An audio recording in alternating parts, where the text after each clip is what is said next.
नमस्कार दोस्तों, आपका हमारे YouTube चैनल धार्मिक कथाएं और कहानियां में स्वागत है। आज मैं आपको रविवार सूर्य देव की व्रत कथा सुनाऊंगी। अगर आपको यह कथा अच्छी लगे तो आप वीडियो को लाइक, सब्सक्राइब और शेयर जरूर कीजिएगा। आइए सुनते हैं रविवार व्रत कथा।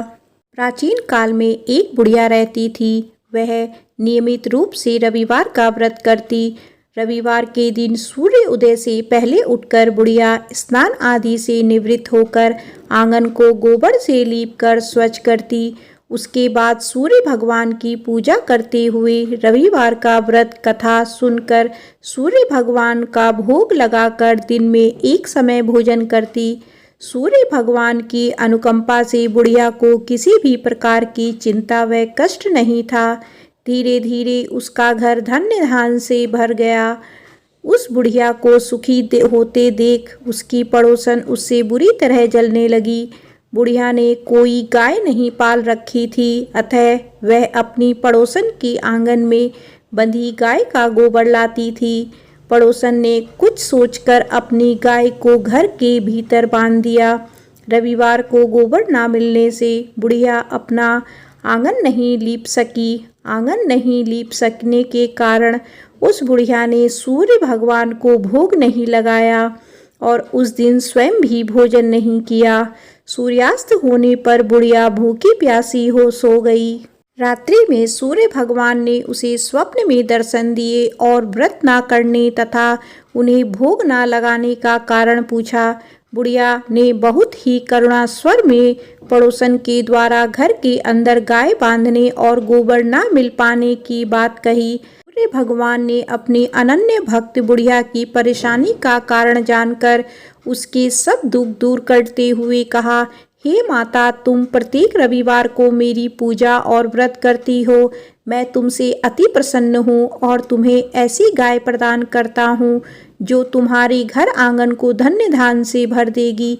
तुम्हारी सभी मनोकामनाएं पूर्ण होगी। रविवार का व्रत करने वालों की मैं सभी इच्छाएं पूरी करता हूँ। मेरा व्रत करने व कथा सुनने से बाज स्त्रियों को पुत्र की प्राप्ति होती है। स्वप्न में उस बुढ़िया को ऐसा वरदान देकर सूर्य भगवान अंतर्ध्यान हो गए। प्रातःकाल सूर्य उदय से पूर्व उस बुढ़िया की आंख खुली तो वह अपने घर के आंगन में सुंदर गाय और बछड़े को देखकर हैरान हो गई। गाय को आंगन में बांधकर उसने जल्दी से उसे चारा खिलाया। पड़ोसन ने उस बुढ़िया के आंगन में बंधी सुंदर गाय और बछड़े को देखा तो वह उससे और अधिक जलने लगी। तभी गाय ने सोने का गोबर किया। गोबर को देखते ही पड़ोसन की आंखें फट गई।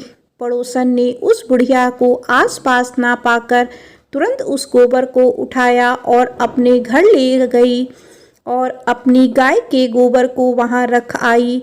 सोने के गोबर से पड़ोसन कुछ ही दिनों में धनवान हो गई। गाय प्रतिदिन सूर्य उदय से पूर्व सोने का गोबर किया करती थी और बुढ़िया के उठने से पहले पड़ोसन उस गोबर को उठा ले जाती थी।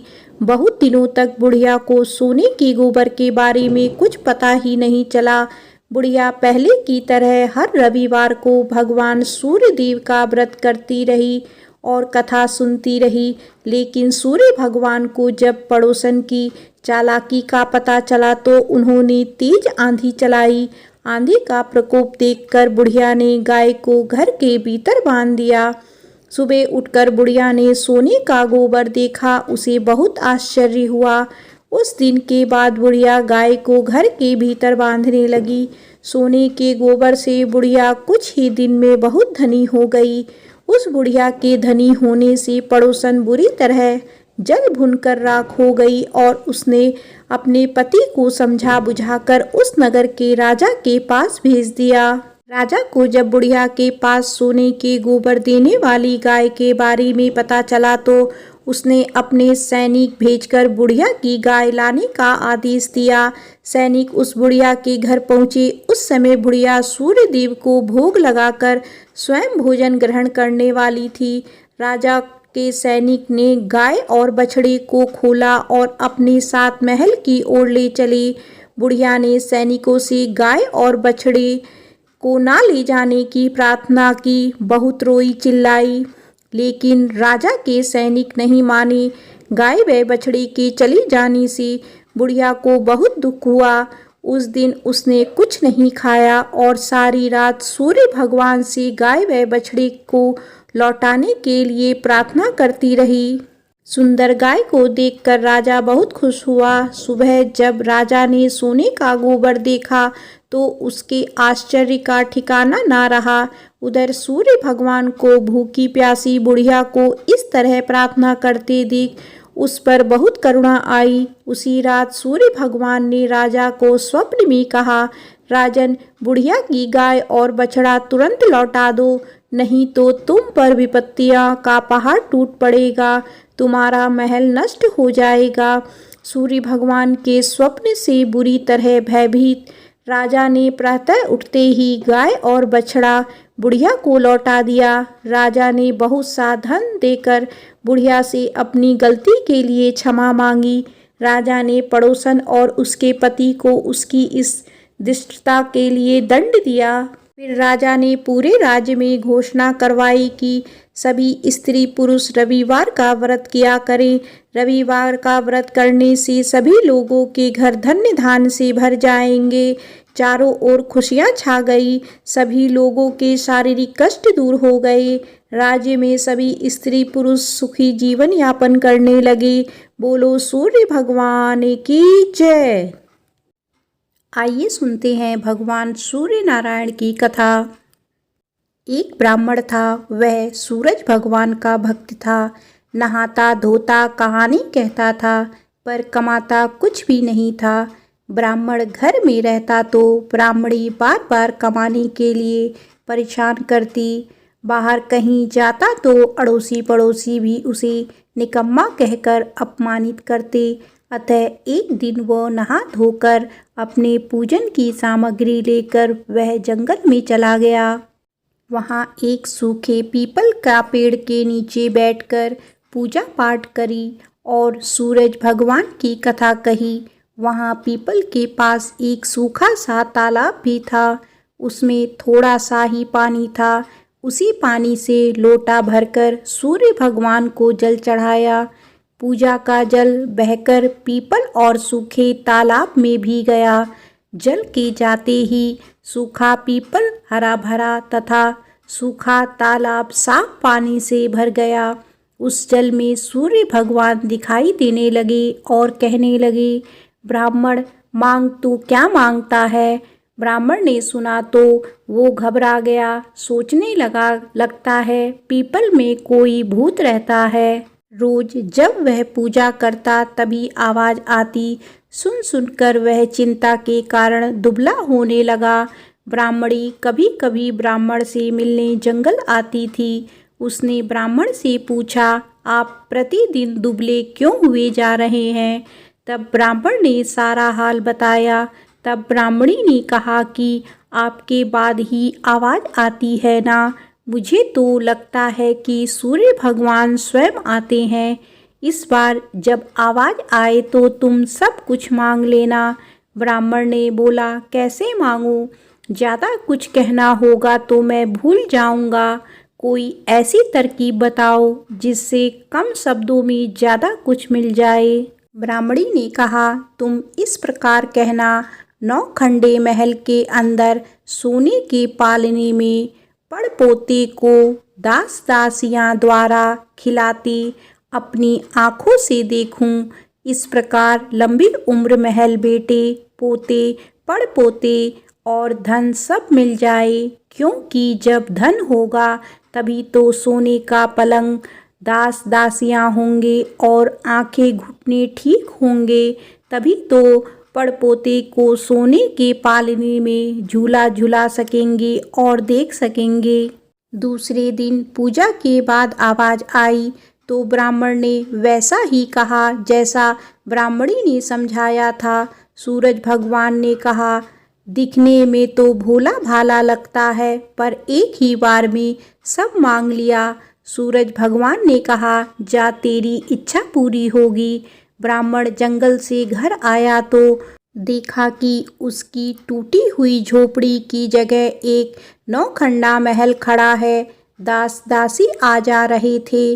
ब्राह्मण ने उनसे कहा, यहाँ मेरी झोपड़ी और बूढ़ी ब्राह्मणी थी, कहाँ गई? उस समय महल की खिड़की से एक सुंदर औरत गहनों और सुंदर कपड़ों से सजी हुई बाहर आई और ब्राह्मण से बोली, आ जाओ, ये अपना ही घर है। सूरज भगवान ने तुम्हारी मनोकामना पूर्ण कर दी है। ब्राह्मण ने कहा, हम इतने धन का क्या करेंगे? ब्राह्मणी ने कहा, धन से क्या नहीं होता, दान पुण्य यज्ञ होम करेंगे। फिर ब्राह्मण ने वैसा ही किया।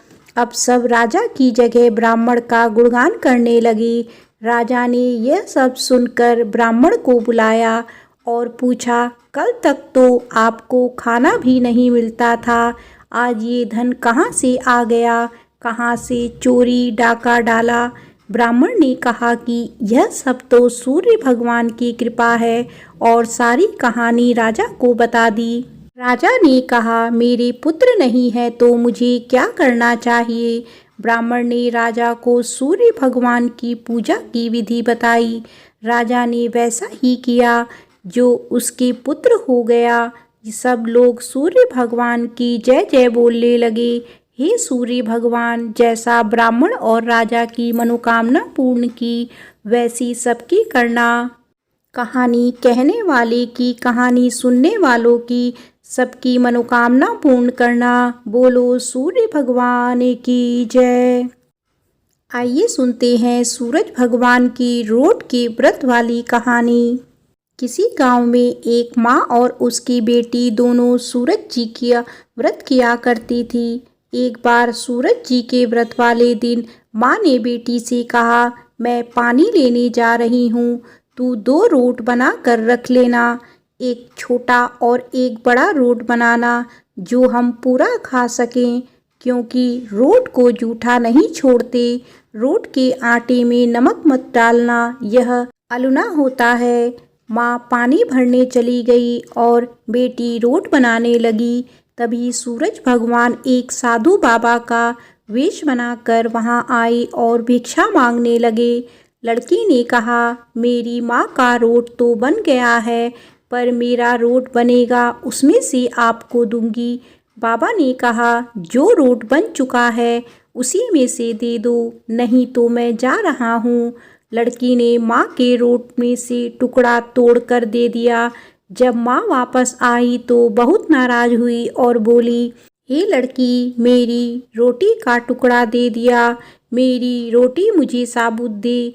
वह लड़की को मारने लगी। लड़की डर कर जंगल में भाग गई और एक पेड़ पर चढ़कर बैठ गई। सूरज भगवान ने सोचा, बेचारी लड़की को मेरे कारण घर से निकलना पड़ा, इसीलिए इसकी रक्षा मुझे ही करनी पड़ेगी। सूरज भगवान रोज उसके लिए चूरमे का एक लड्डू और एक लोटा पानी भेज देते थे। लड़की मज़े से खा पी लेती थी और बैठी रहती थी। एक दिन एक राजा शिकार करते हुए उधर से निकले। थकान मिटाने के लिए उसी पेड़ के नीचे आराम करने रुके। राजा ने अपने सेवकों से कहा, प्यास से जान निकली जा रही है, चुल्लू भर पानी मिल जाता तो प्राण बच जाते। पेड़ पर बैठी लड़की ने यह सुना तो उसने चुल्लू भर पानी डाल दिया। राजा ने पानी पी लिया। राजा ने कहा, अरे सेवक, आधी जान तो बच गई, एक चुल्लू पानी और मिल जाए तो आधी जान और बच जाएगी।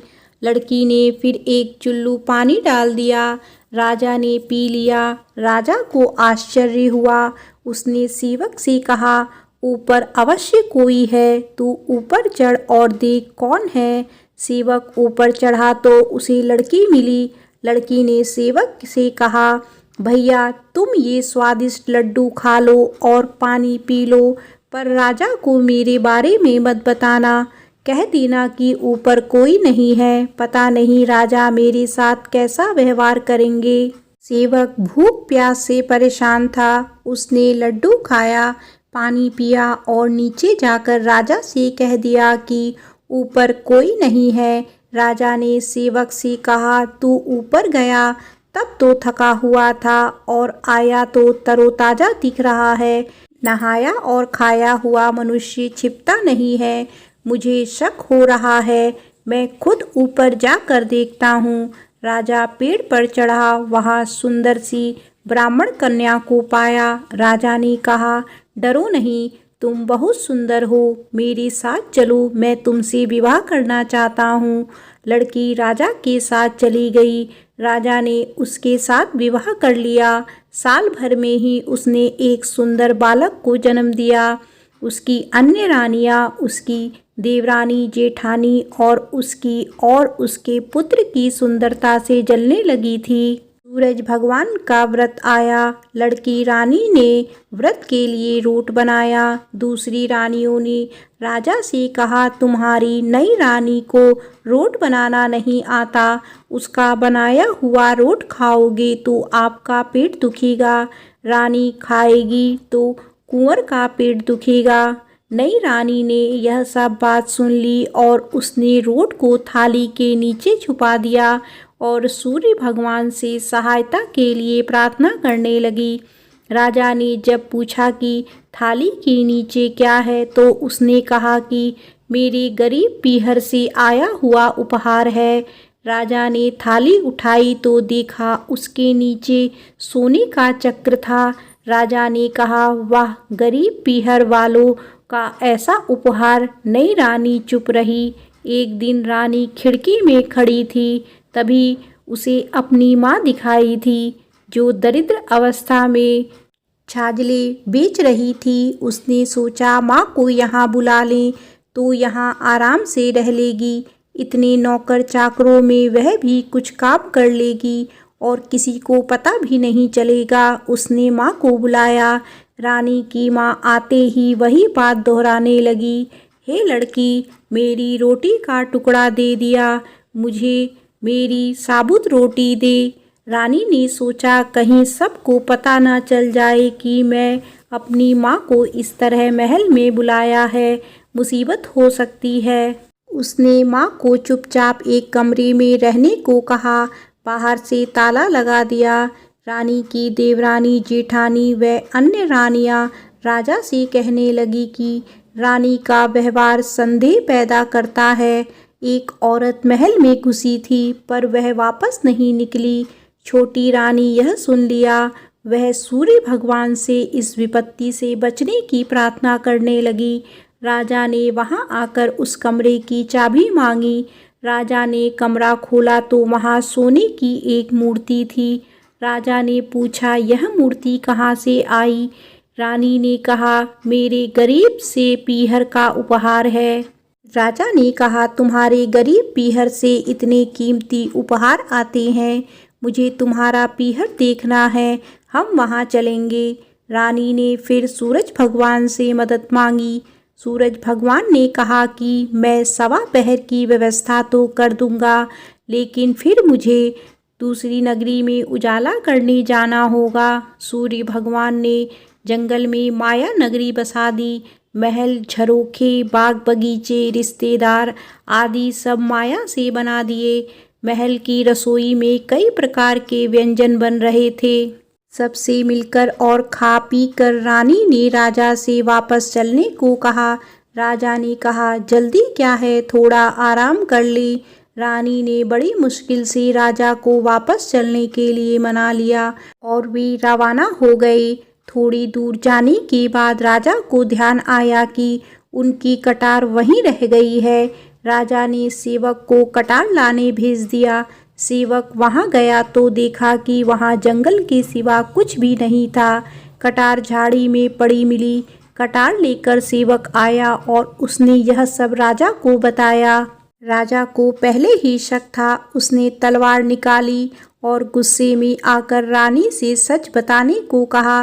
रानी ने सब कुछ सच सच कह डाला और सूरज भगवान की कृपा और मदद के बारे में भी बताया। यह सब सुनकर राजा बहुत खुश हुआ और रानी को सूरज रोट का व्रत अच्छे से करने को कहा। रानी का मान और बढ़ गया। हे सूरज भगवान, जैसा सुख उस लड़की को मिला वैसा ही सुख यह कहानी कहने और सुनने वाले को भी देना। बोलो सूरज भगवान की जय।